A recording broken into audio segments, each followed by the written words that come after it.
नमस्कार दोस्तों, स्वागत है आपका हमारे एक और नए वीडियो में। आज हम आपके लिए इतिहास की प्रमुख घटनाएं लेकर आए हैं, क्योंकि इनसे कुछ क्वेश्चंस आते हैं परीक्षाओं में। आप इनको याद करके अच्छा कर सकते हैं, इनसे बहुत क्वेश्चंस पूछे जाते हैं। तो चलिए बिना देरी किए आज का वीडियो स्टार्ट कर लेते हैं। तो पहला है भारत में आर्यों का आगमन। भारत में आर्यों का आगमन 1500 ईसा पूर्व में हुआ था। भारत में जो आर्य आए थे मध्य एशिया से, उनका आगमन भारत में 1500 ईसा पूर्व से हुआ है। और यह इनका समय रहा है 1500 ईसा पूर्व से 600 ईसा पूर्व तक इनका समय रहा है भारत में।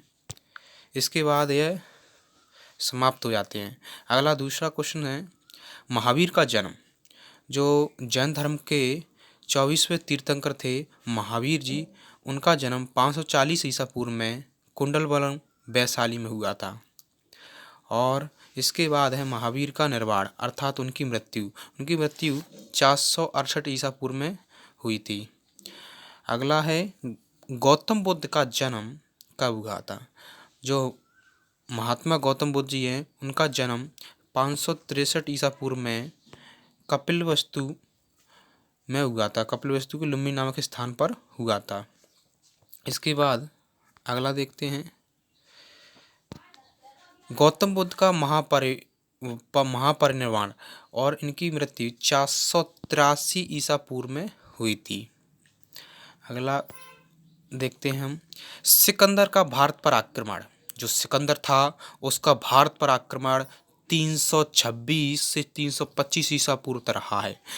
सिकंदर विश्व विजेता करना चाहता था और वह संपूर्ण विश्व को जीतना चाहता था। उसने भारत पर पहला आक्रमण 326 से 325 ईसा पूर्व में पोरसपुरु के राजा के विरुद्ध किया था, जिसमें उसकी जीत हुई, पर वह अंतिम रूप से भारत को जीतने में असफल रहा। आगे देखते हम अशोक द्वारा कलिंग पर विजय। जो मौर्य सम्राट अशोक थे, उन्होंने 261 ईसा पूर्व में कलिंग पर आक्रमण किया था। यह मौर्य वंशीय शासक थे और बिंदुसार के पुत्र थे। अगला क्वेश्चन है विक्रम संवत का आरंभ कब हुआ। जो विक्रम संवत थी वह 58 ईसा पूर्व में इसका प्रारंभ किया गया था, विक्रम संवत का। अगला है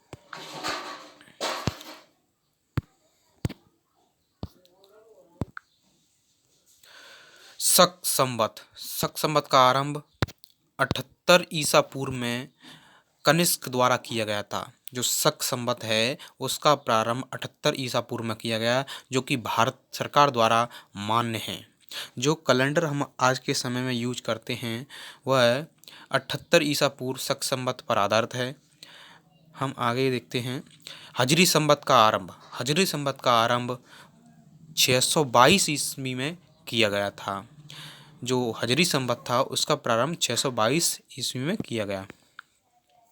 फायान की भारत यात्रा। जो फायान था चीनी यात्री फायान, वह 405 से 411 ईस्वी तक भारत में उसने यात्रा पर आया फायान। अगला देखते हैं हम हर्षवर्धन का शासन। हर्षवर्धन का शासन 606 से लेकर 647 ईस्वी तक रहा है। जो हर्षवर्धन राजा थे उनका शासनकाल 606 से लेकर 647 ईस्वी तक रहा था। और जो हेनसांग था वह इन्हीं के समय में भारत आया था। हेनसांग की भारत यात्रा 630 ईस्वी में थी। अगला था क्वेश्चन सोमनाथ मंदिर पर आक्रमण। जो सोमनाथ मंदिर है उस पर आक्रमण 1025 ईस्वी में किया गया था। महमूद गजनवी के द्वारा सोमनाथ मंदिर पर आक्रमण 1025 ईस्वी में किया गया था। महमूद गजनवी था, उसने भारत पर कुल 25 नहीं, उसने भारत पर कुल 17 आक्रमण किए। महमूद गजनवी भारत पर 17 आक्रमण करता है और बहुत ढेर सारा धन दौलत लेकर चला जाता है। अगला देखते हैं हम तराइन का प्रथम युद्ध, बहुत ही महत्वपूर्ण क्वेश्चन। तराइन का प्रथम युद्ध और तराइन का द्वितीय युद्ध, इनसे क्वेश्चन आता ही है। जब भी इतिहास में बात होती है तो इनसे क्वेश्चन अवश्य आता है। तो तराइन का प्रथम युद्ध 1191 ईस्वी में यह मोहम्मद गौरी, किसके बीच, मोहम्मद गौरी और पृथ्वीराज चौहान के मध्य यह युद्ध लड़ा गया था, जिसमें पृथ्वीराज चौहान है उनकी क्या हुई थी, विजय हुई थी, उनकी विजय हुई थी इस युद्ध में, और गौरी पराजित हुआ था। जब दूसरा युद्ध होता है तराइन का द्वितीय युद्ध, 1192 में यह द्वितीय युद्ध होता है, तो इसमें गौरी विजय होता है और पृथ्वीराज चौहान की इसमें पराजय होती है, उन्हें बंदी बना लिया जाता है। अगला देखते हम गुलाम वंश की स्थापना। गुलाम वंश की स्थापना 1206 ईस्वी में कुतुबुद्दीन ऐबक के द्वारा की गई थी। गुलाम वंश था, उसकी जो स्थापना थी 1206 ईस्वी में कुतुबुद्दीन ऐबक द्वारा की गई थी। और कुतुबुद्दीन ऐबक था वह गौरी का गुलाम था, गौरी का गुलाम था। जो मोहम्मद गौरी था उसने 1192 में तराइन के द्वितीय युद्ध में पृथ्वीराज चौहान को पराजित कर दिया और भारत में उसने मुगल सत्ता स्थापित कर दी गौरी ने। तो गौरी ने मुगल सत्ता स्थापित कर दी। वह अपने साम्राज्य में कुछ लोगों की भागीदारी के लिए वो गुलाम रखता था, तो उसमें उसका गुलाम था कुतुबुद्दीन ऐबक। जब गौरी की मृत्यु हो जाती है, गौरी कुतुबुद्दीन ऐबक को कुछ हिस्सा देकर चला जाता है। तो गौरी चला जाता है तो कुतुबुद्दीन ऐबक गुलाम वंश की स्थापना 1206 में करता है और गुलाम वंश का संस्थापक हो जाता है। अगला क्वेश्चन है वास्को डे गामा का भारत आगमन। जो वास्को डे गामा था पुर्तगाली, और भारत में कब आया, तो वह भारत में आया था 1498 ईस्वी में वह भारत में आता है।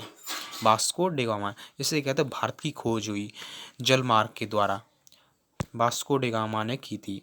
पानीपत का प्रथम युद्ध हुआ था। पानीपत के प्रमुख 3 युद्ध थे, जिनमें पहला युद्ध था 1526 ईस्वी में। पानीपत का जो प्रथम युद्ध था वह 1526 ईस्वी में हुआ था, और यह किसके मध्य हुआ था, तो यह बाबर और इब्राहिम लोदी के मध्य यह युद्ध लड़ा गया था। तो इसमें जो बाबर होता है, बाबर की क्या होती है, इसमें विजय होती है, और इब्राहिम लोदी इसमें पराजित होता है, और लोदी वंश की अंतिम रूप से समाप्ति हो जाती है।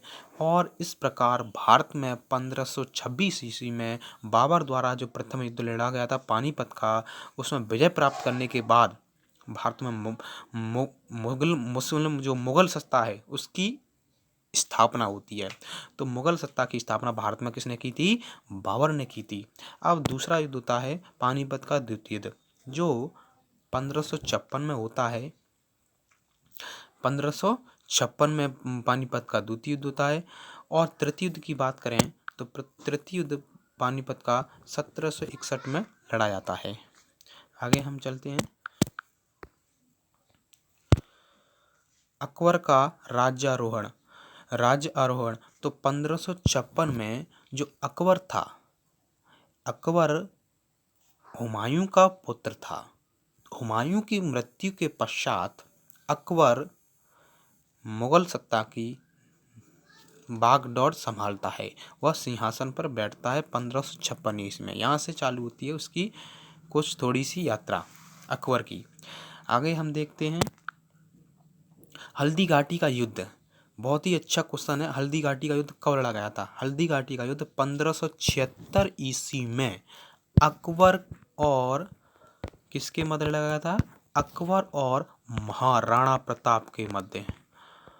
महाराणा प्रताप के मध्य यह युद्ध लड़ा गया था। यह एक ऐसा युद्ध था जिसमें दोनों पक्ष अपनी जीत की मतलब क्या कहते हैं, अपनी जीत का अपनी जीत की मतलब दावा करते हैं कि दोनों पक्ष हमने अपनी जीत स्थापित की है। दोनों पक्ष अपनी अपनी जीत का दावा करते हैं इस युद्ध में। हल्दी घाटी को 1576 में लड़ा गया था, जो कि मुगल सेना अकबर की तरफ से और राजपूत शासक राणा प्रताप, महाराणा प्रताप के मध्य यह लड़ा गया था 1576 ईस्वी में। अगला क्वेश्चन है, दीन ए इलाही धर्म की स्थापना कब हुई थी? तो दीन ए इलाही धर्म की स्थापना 1582 में अकबर द्वारा की गई थी। दीन ए इलाही धर्म की स्थापना 1582 में की गई थी। अगला है प्लासी का युद्ध। प्लासी का युद्ध बहुत ही मोस्ट क्वेश्चन। प्लासी का युद्ध कब लड़ा गया था? प्लासी का युद्ध 1757 को लड़ा गया था। प्लासी का युद्ध कब लड़ा हुआ था? 1757 को। अगला है बक्सर का युद्ध। बक्सर का युद्ध 1764 को लड़ा गया था, 1764 ईस्वी को। और अगला क्वेश्चन है बंगाल में स्थायी बंदोबस्त। तो बंगाल में स्थायी बंदोबस्त 1793 को हुआ था। बंगाल में स्थायी बंदोबस्त, बंगाल में स्थायी बंदोबस्त लॉर्ड कॉर्नवालिस द्वारा लाया गया था। किसके द्वारा लाया गया था? लॉर्ड कॉर्नवालिस के द्वारा। आगे चलते हम। बंगाल में प्रथम विभाजन अर्थात बंगाल विभाजन कब हुआ था भाई साहब? बंगाल विभाजन हुआ था 1905 में। किसके शासनकाल में? तो यह हुआ था लॉर्ड कर्जन के शासनकाल में बंगाल विभाजन हुआ था। 1905 में बंगाल का विभाजन हुआ गया था लॉर्ड कर्जन के शासनकाल में। अगला मुस्लिम लीग की स्थापना कब हुई थी? मुस्लिम लीग की स्थापना 1906 में की गई थी। ढाका में। कहाँ की गई थी? यह ढाका में मुस्लिम लीग की स्थापना की गई थी। दो भाई थे, सलीमुल्लाह और सलीमुल्लाह था और एक पता नहीं कौन था, ध्यान नहीं है। आगे चलते हैं। मार्लियामेंट सुधार। तो मार्लियामेंट सुधार कब हुआ था? मार्लियामेंट सुधार 1909 में हुआ था। मार्लियामेंट सुधार 1909 में हुआ था। अगला देखते हैं हम। प्रथम विश्व युद्ध कब लड़ा गया था? प्रथम विश्व युद्ध 1914 से लेकर 1918 को लड़ा गया था। प्रथम विश्व युद्ध कब लड़ा गया था? 1914 से 1918 ईस्वी तक हुआ था। अगला देखते हैं। द्वितीय विश्व युद्ध हुआ था 1939 से लेकर 1945 तक। द्वितीय युद्ध 1939 से लेकर 1945 तक। इसी में एक घटना होती बहुत ही भयंकर। 1939 से 1945 में तो द्वितीय युद्ध होता है। इसी बीच परमाणु बम गिराया जाता है हिरोशिमा और नागासाकी पर 1945 में। इसमें ही परमाणु बम का प्रयोग किया गया था। क्वेश्चन पूछा जाता है कि किस युद्ध में परमाणु बम का प्रयोग किया गया था? द्वितीय विश्व युद्ध में ही परमाणु बम का प्रयोग किया गया था। अगला है असहयोग आंदोलन। असहयोग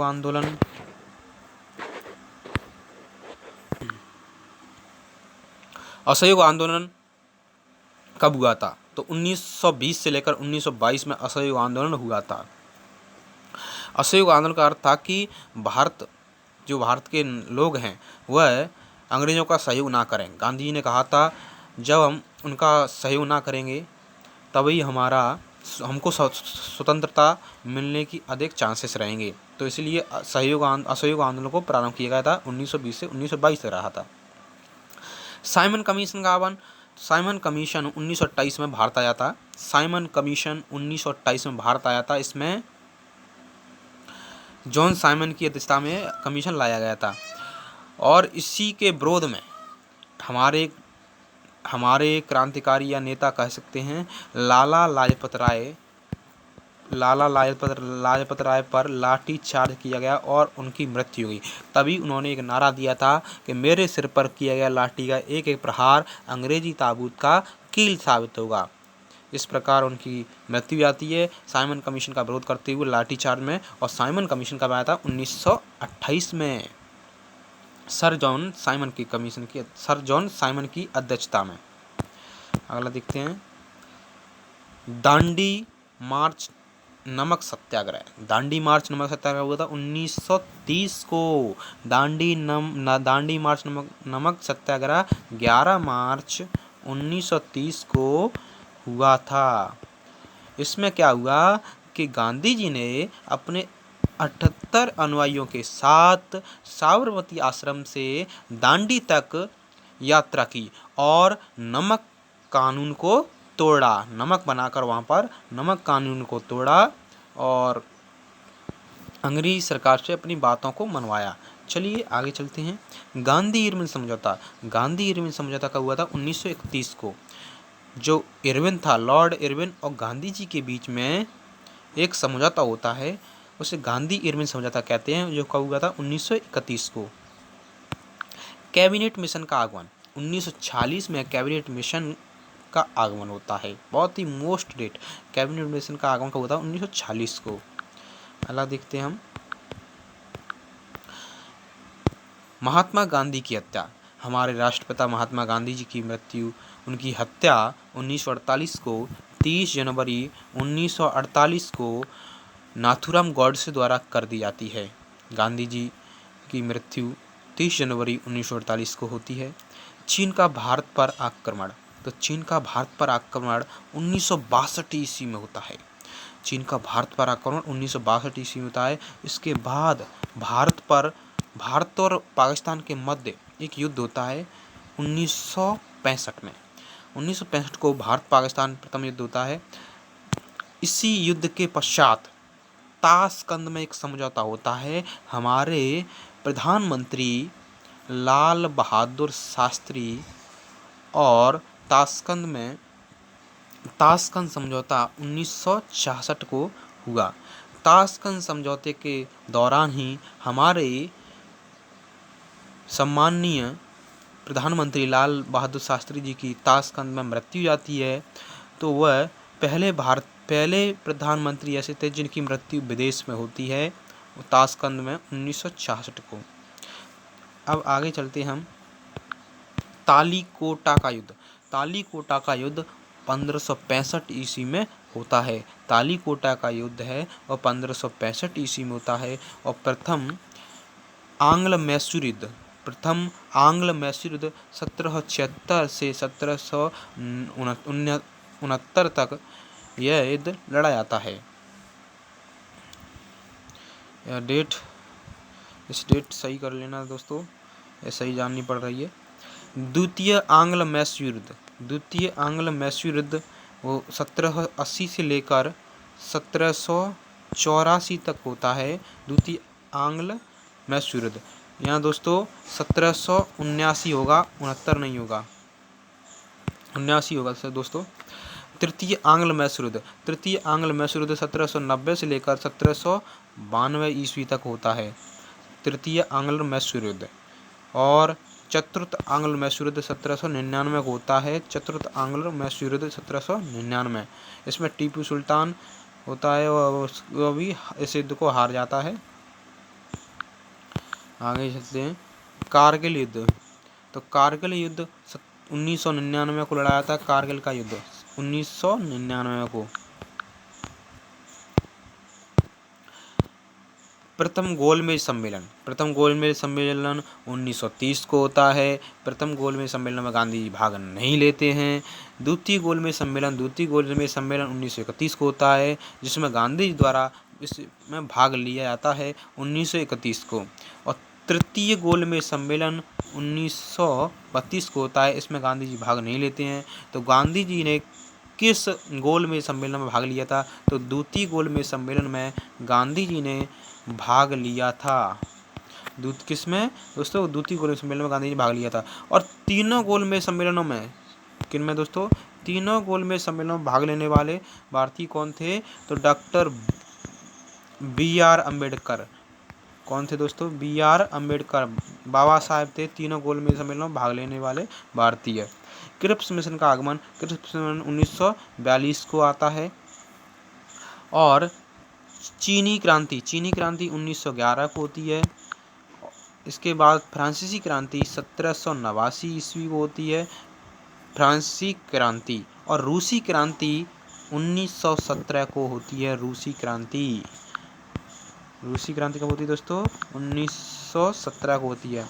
ये थे कुछ क्वेश्चंस। अगर आपको यह वीडियो अच्छा लगा हो दोस्तों, तो ऐसी इंटरेस्टिंग वीडियो देखने के लिए हमारे चैनल को सब्सक्राइब करें। हम आपके लिए एक बेहतर प्रयास करते रहेंगे, पर बस थोड़ी मदद की ज़रूरत है। आप सपोर्ट करेंगे तो हम इससे भी अच्छे कंटेंट लाते रहेंगे और अच्छा वीडियो आपको प्रोवाइड करेंगे। तो मिलते हैं एक नेक्स्ट वीडियो में, तब तक के लिए जय हिंद, वंदे मातरम।